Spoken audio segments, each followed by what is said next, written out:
Zane Griffin was late again. His tie was crooked, his shirt had a stain from the rushed breakfast, and his 6-year-old daughter, Lily, had just reminded him that today was dressed like your favorite animal day at school. She was dressed as a flamingo, complete with pink feathers taped to a hoodie and one leg tucked up as she waddled proudly down the sidewalk. Zane, on the other hand, looked like a man juggling 3 jobs, which wasn't far from the truth. "Daddy, you forgot my lunchbox," Lily whispered with wide eyes just as they reached the school gate. Zane shut his eyes. He'd left it on the kitchen counter. Okay. I'll drop it off during my break. You'll get it before lunchtime, promise." He crouched down and kissed her forehead. As he stood up, adjusting the straps on her backpack, he noticed the woman sitting on the bench just outside the school fence. Her head was down, hands covering her face, shoulders shaking. She was crying. The morning rush of parents continued around them, but Zane couldn't walk away. He hesitated, then walked over. "Hey, are you okay?" he asked gently. The woman looked up, startled. Her eyes were glassy, mascara smudged. She was beautiful even with her emotions raw like that. Her pale blue blouse was crisp, her heels expensive looking, and her hair was twisted into the kind of bun that looked too perfect for real life. "I'm sorry," she said quickly, wiping her eyes. "I didn't mean to God. I'm a mess." "You're not," Zane said, sitting beside her. "You're just having a human moment. I've had about 5 already, and it's barely 8. She gave a shaky laugh, which turned into a sigh. "I just dropped off my nephew. He's starting kindergarten today and—" Her voice cracked. "My sister passed away last month. I'm his guardian now." Zane's chest tightened. "I'm sorry," he said quietly. "That's a lot." She nodded. "I thought I had it together, but the second he walked in with his tiny backpack and looked back at me, I just lost it." Zane didn't ask more. He just sat with her. They watched the kids file into the building, the morning sun warming the sidewalk. After a moment, she cleared her throat. "Thank you for checking on me." "Anytime," Zane said. "I'm Zane. My little flamingo over there is Lily." The woman glanced toward the school and smiled faintly. "She's adorable." "She is. And incredibly opinionated about feathers."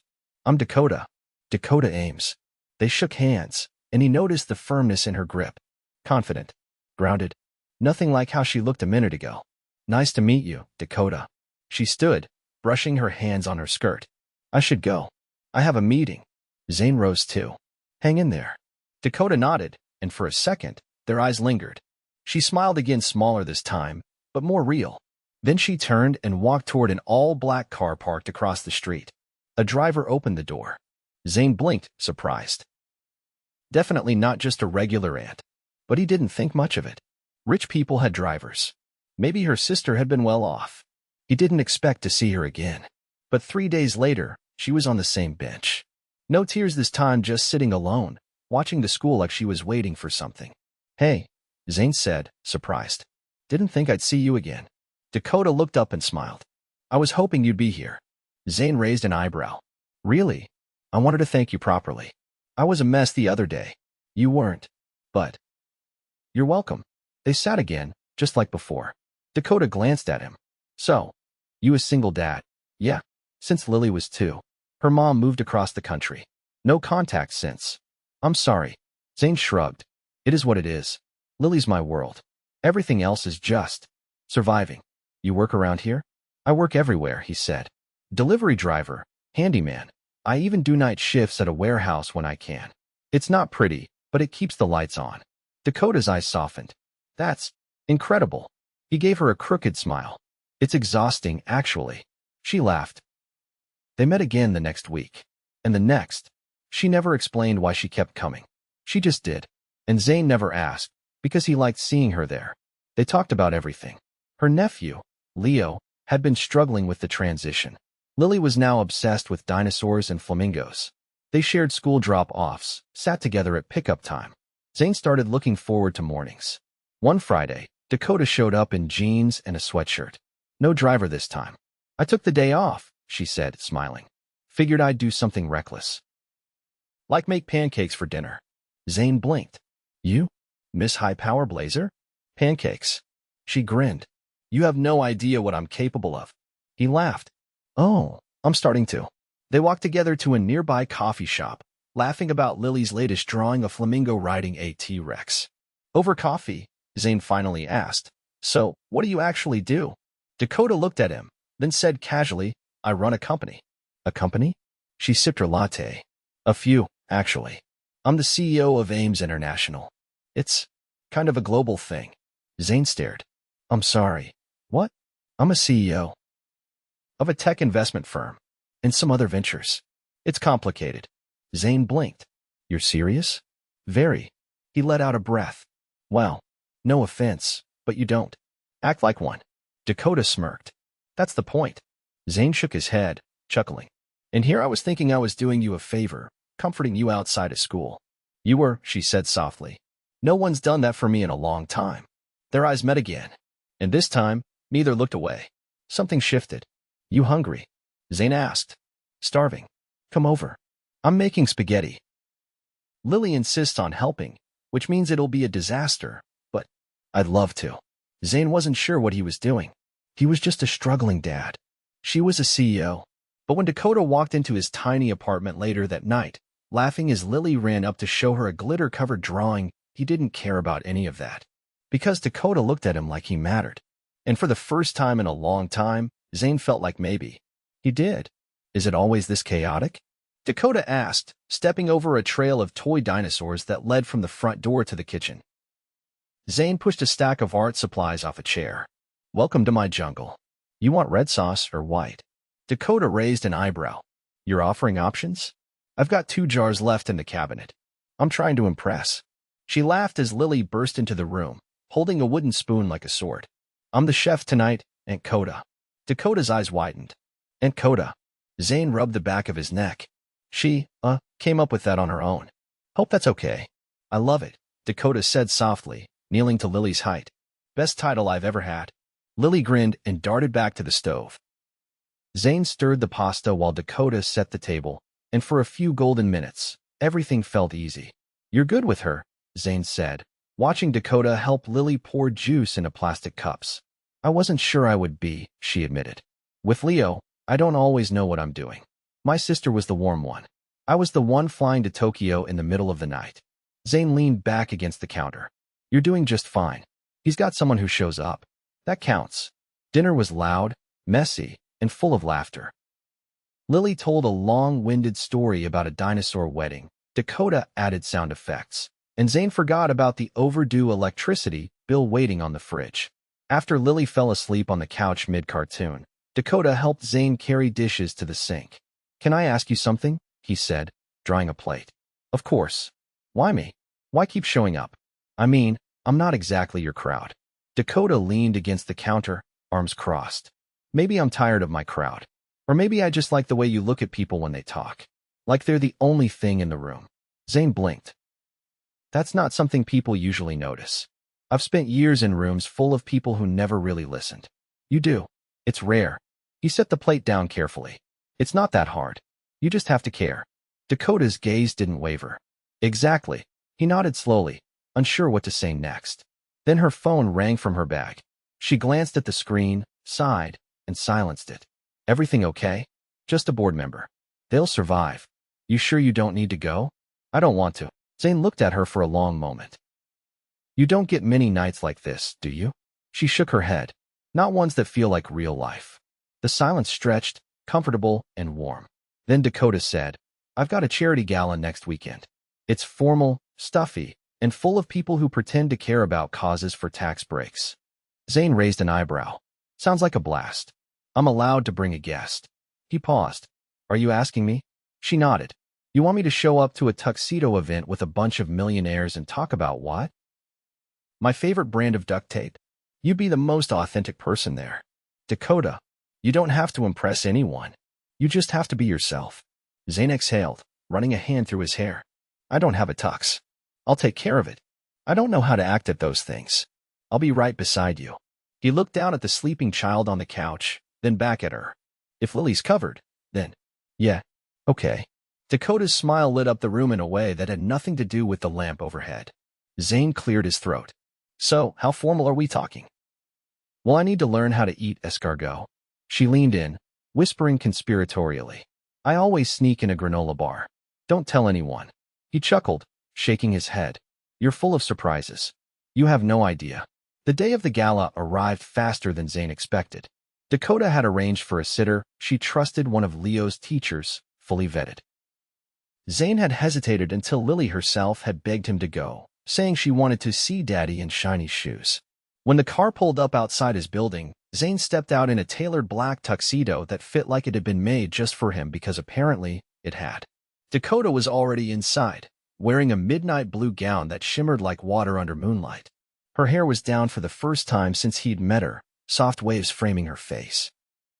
As he stepped into the event hall beside her, chandeliers casting golden light over the marble floor, he felt like he'd wandered into someone else's dream. I don't belong here, Zane muttered. Dakota slipped her hand into his. You belong with me. That silenced him more effectively than any speech. The night moved in a blur. Waiters offered trays of things he couldn't pronounce. Men in suits talked about numbers like they were playing cards. Women glanced at Dakota, then at him, then whispered behind champagne flutes. Zane kept his posture steady, his voice calm, but he felt the pressure mounting like steam behind his ribs. During a lull between speeches, he stepped out onto the balcony, inhaling the cool night air. Dakota found him minutes later. You okay? Zane leaned on the railing. I feel like I'm walking around in someone else's life. She joined him. You're not. This is just a different room. You're still you. He glanced at her. They don't like me. I didn't bring you for them. But they're your world. No, she said, turning to face him fully. They're my business. You're something else. Zane swallowed hard. I don't know what I can give you, Dakota. I can't offer you penthouses or stock options. I don't need any of that. I need someone who means what he says. Someone who sees me when I've got nothing on but nerves and grief. You already gave me more than anyone in that room ever has. He hesitated. Whatever this is, it's not simple. No, she agreed. But it's real. He looked at her for a long moment, then said, If I kiss you right now, will it ruin your reputation? Dakota stepped closer. If you don't, it might ruin my night. So he did. The noise of the gala melted away. The cold marble underfoot, the stars above, the sharp scent of the city all faded as her lips met his. When they finally pulled apart, she rested her forehead against his. You make me forget who I'm supposed to be, she whispered. He smiled, just once. Maybe it's time you remembered who you really are. Inside, the music played on. But out there, under the night sky, something had shifted. And neither of them would be the same again. Zane adjusted the strap of Lily's backpack as the wind whipped through the parking lot outside the aquarium. You sure you locked the house? He asked, glancing over at Dakota as she buttoned Leo's coat. I double-checked, she said, brushing a strand of hair off her face. Why? You worried someone might break in and steal the mountain of glitter art taped to your fridge. Zane chuckled. That's Lily's gallery. Thank you very much. It's curated. The kids raced ahead toward the glass entrance, their laughter echoing across the concrete. Dakota slipped her gloved hand into Zane's, her touch warm despite the chill in the air. Thanks for doing this, she said. Leo's been asking to come here since we moved. I just never found the right moment. You don't need a reason, Zane said. They're 5 and 6. All they really want is snacks and something shiny to stare at. Dakota smiled at that, but her gaze lingered on the kids a second longer than necessary. I still get nervous. Like I'm going to mess something up without realizing. You're allowed to, Zane said. None of us are experts. We just figure it out as we go. The aquarium was warm inside, the air thick with salt water and excited chatter.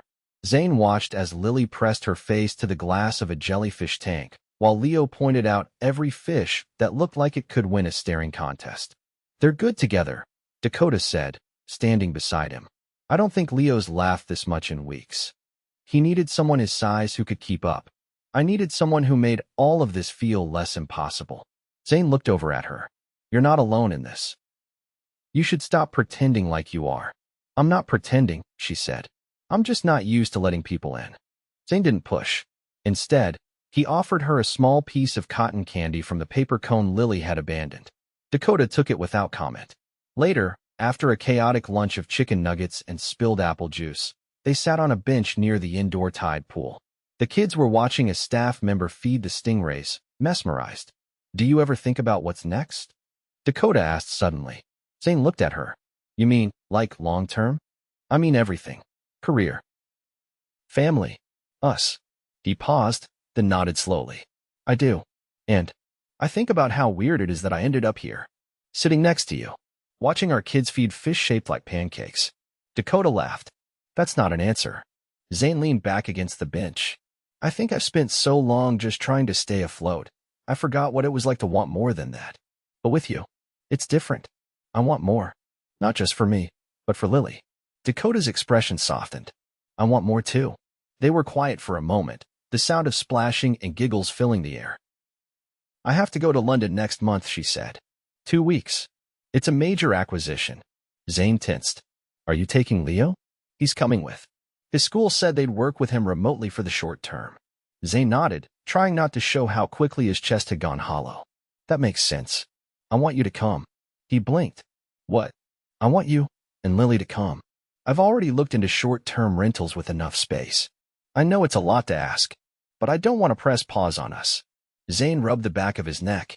Dakota, I've got 3 gigs lined up next month. And Lily's school. I've already spoken to her teacher. Explained everything. She said with the right setup, it could count as an independent study period. I can cover the costs. All of them. I don't want to feel like I'm letting you carry it all. Dakota turned toward him fully. You're not. You're giving me something I've never had. Something real. I'm offering what I can in return. He stared at her, then at the kids.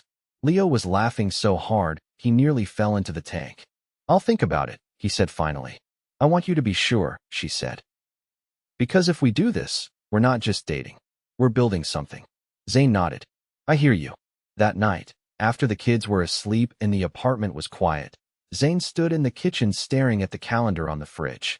There were notes scribbled in different colored pens for each shift, each appointment, each payment due. He didn't hear Dakota come up behind him until she wrapped her arms around his waist. You've got a lot on your shoulders, she said softly. I'm used to it. That doesn't mean you have to carry it alone. Zane turned to face her. I've never left the country. Then maybe it's time you did. Are you sure this isn't too fast? I've built empires in less time, she said, her voice steady. But I've never built a life with someone. Not until now. He looked down at her. Really looked. No boardrooms. No suits. Just Dakota. Solid. Certain. I'll talk to Lily tomorrow, he said. Dakota leaned in, resting her head against his chest. That's all I needed to hear. He held her there for a long time, listening to the quiet rhythm of her breathing. For the first time in years, the future didn't look like a cliff edge. It looked like a beginning. The rain in London wasn't gentle, it came in sheets, drumming against the tall windows of the flat Dakota had rented in Notting Hill. Zane stood at the stove, stirring eggs while Lily sat at the breakfast table drawing dolphins on the back of a hotel notepad. Leo sat beside her, chewing on the edge of a croissant and asking if fish had ears. Dakota stepped out of the bedroom, already dressed in a slate gray pantsuit, heels clicking against the hardwood. She paused when she saw them, her expression softening. You're burning the eggs, she said, crossing to the kitchen island. Zane flipped the pan off the heat. I was going for crispy. He handed her a mug of coffee. Her hand brushed his, and her fingers lingered. You sure you're okay leaving Leo with the tutor? He asked, nodding toward the hallway where a soft-spoken British woman was setting up a mini classroom. I trust her, Dakota said. She was recommended personally by the school headmaster. And she's already gotten Leo to sit still for 20 minutes, which is more than I can say for myself. Zane leaned back against the counter, watching her sip her coffee. You've barely looked at me the last 2 days. I've been preparing for a deal that could shift half the European market, she said evenly. And I've been trying not to lose my mind over the fact that I care more about whether you're still going to be here when the ink dries. Zane didn't smile. I'm not going anywhere. Unless you tell me to. Dakota set her mug down, walking to where he stood. I've spent my whole life making sure no one could ever take anything from me. But with you it's different. He reached for her hand. I know. I feel it too. She glanced toward the kids. You should come tonight. The closing dinner for the acquisition. It's not a black tie event, just a cocktail reception. Low pressure. Zane raised an eyebrow. You sure about that? Dakota tilted her head. You've already survived one gala. You can handle a few investors. I'll go. But only if you promise not to disappear into a corner with your CFO again. That was one time. That night, Dakota's driver dropped them at the private dining room of an upscale restaurant near Trafalgar Square. Inside, the space buzzed with quiet power European investors, tech founders, and a few political figures mingled beneath soft gold lighting. Zane wore a charcoal suit tailored during their second week in London. He still felt like a man playing dress-up, but the way Dakota looked at him erased the doubt. She introduced him to the people who mattered, not as a guest, not as a date, but as someone who belonged beside her. He always asks the question no one else thinks to ask, she said to a group of French investors. It's annoying sometimes, but it's why I trust him. Zane nodded politely, choosing not to point out that the last question he'd asked her was whether Leo should be allowed to eat cereal for dinner. After an hour, Dakota stepped out to take a call. Zane found himself at the bar beside a man in his 50s wearing a navy pocket square and a Rolex that probably cost more than Zane's car. You're Griffin, right? The man asked without looking up from his whiskey. Yeah, I hear you're the reason she didn't take the Milan deal last week. Zane frowned. She said the terms weren't right. The man chuckled. The terms were fine. She just didn't want to be away from London that long. Not while you and the kids were here. Zane didn't respond. You've changed her, the man said. She used to be all steel and silence. Now she's got fire. That's good. Makes her harder to predict. Zane took a sip of his drink. I'm not trying to change her. Maybe not. But you are. Whether you mean to or not. When Dakota returned, she slipped her arm through his. Everything okay? Yeah, Zane said. Just learning how expensive whiskey can be when it's poured by a guy who uses words like portfolio synergy. She laughed, but her eyes searched his. You sure you're still good with this? Zane looked around the room, then back at her. I'm good with you.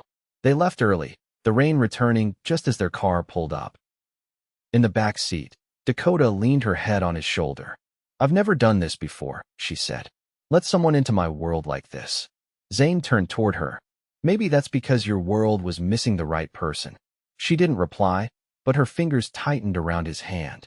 The next morning, while Dakota was out finalizing contracts, Zane took the kids to Hyde Park. They fed ducks, climbed rocks, and spent most of the afternoon trying to convince a squirrel to come closer, using half a granola bar. As they returned to the flat, Leo ran ahead, bounding up the steps.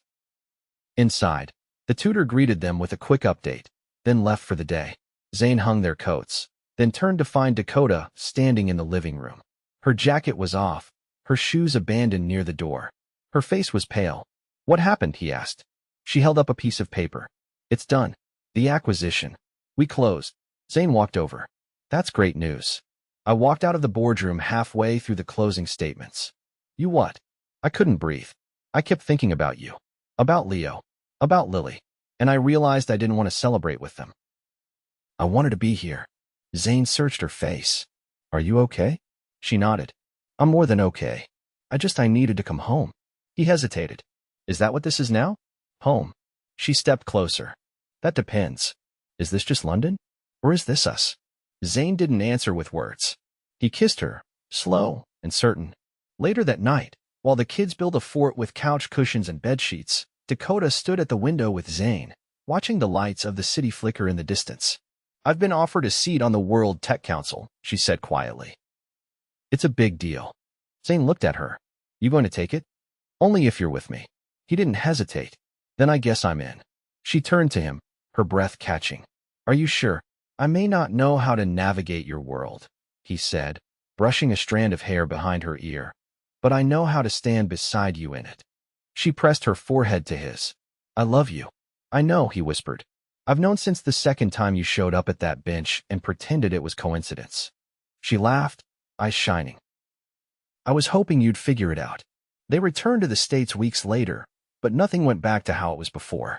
Dakota sold off half her shares in the firm and opened a family venture fund, one focused on education and single-parent resources.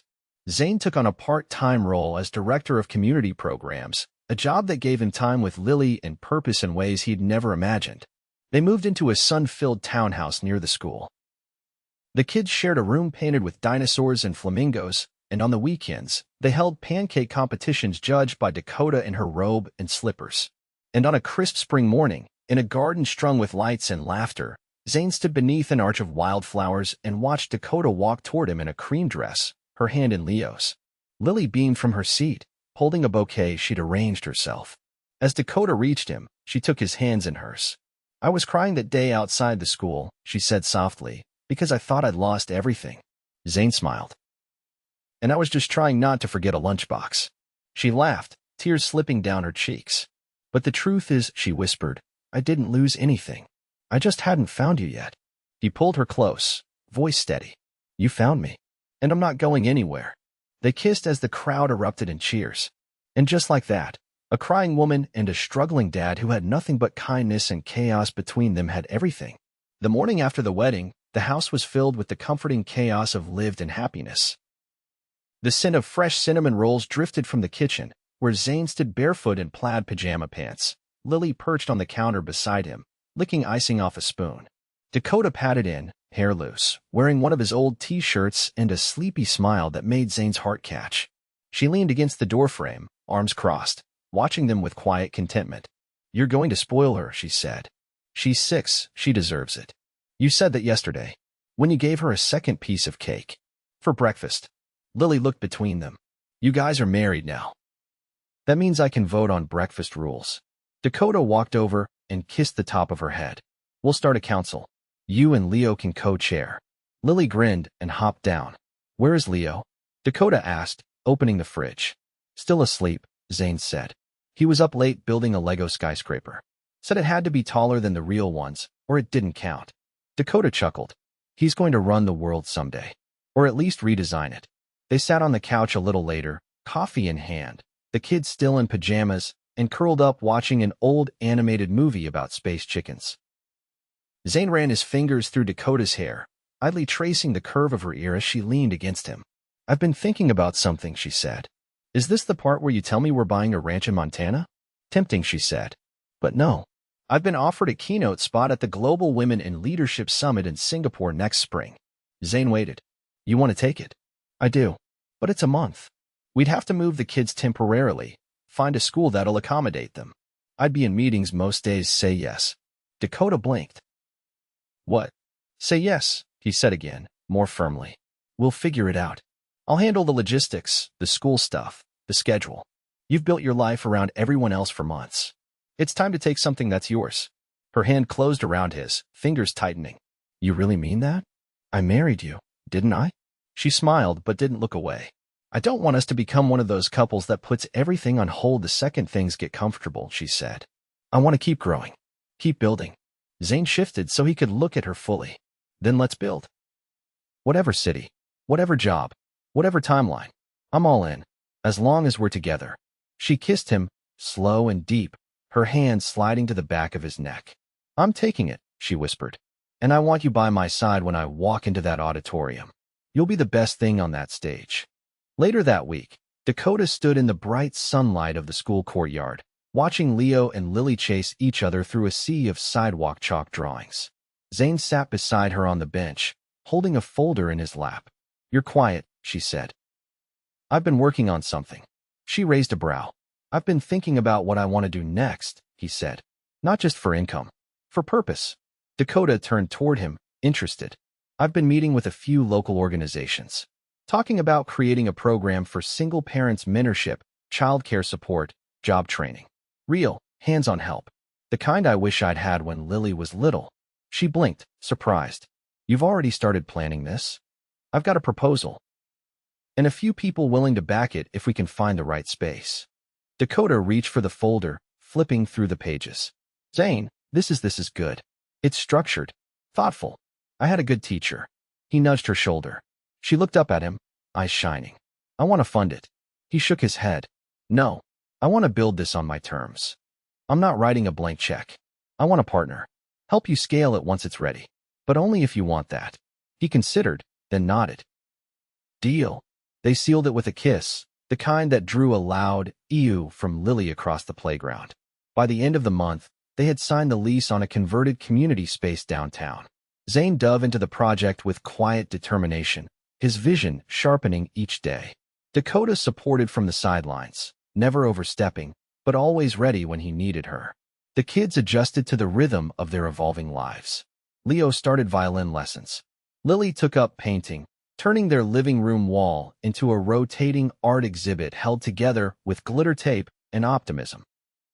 One evening, as they prepared dinner together, Dakota stirred a pot of risotto while Zane chopped herbs beside her.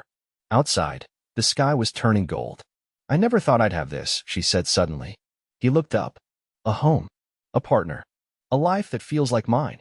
Zane touched her cheek, thumb tracing the line of her jaw. You built it. I just came in with a hammer and held the nails. She leaned into his touch. You've changed everything. He kissed her forehead. So have you. The doorbell rang, a neighbor dropping off a bottle of wine and an invitation to their rooftop cookout. Leo ran to answer it, Lily close behind, and the house filled with footsteps and laughter and the sound of a life being lived. As the sun dipped low, they sat on the back porch, Dakota curled into Zane's side, a blanket over them both. I used to think love was something that happened after everything else was settled, she said. And now I know it's the reason everything else is worth settling. Zane kissed the top of her head. We're just getting started. And they were. Because love hadn't been the end of their story. It had been the beginning of everything that mattered.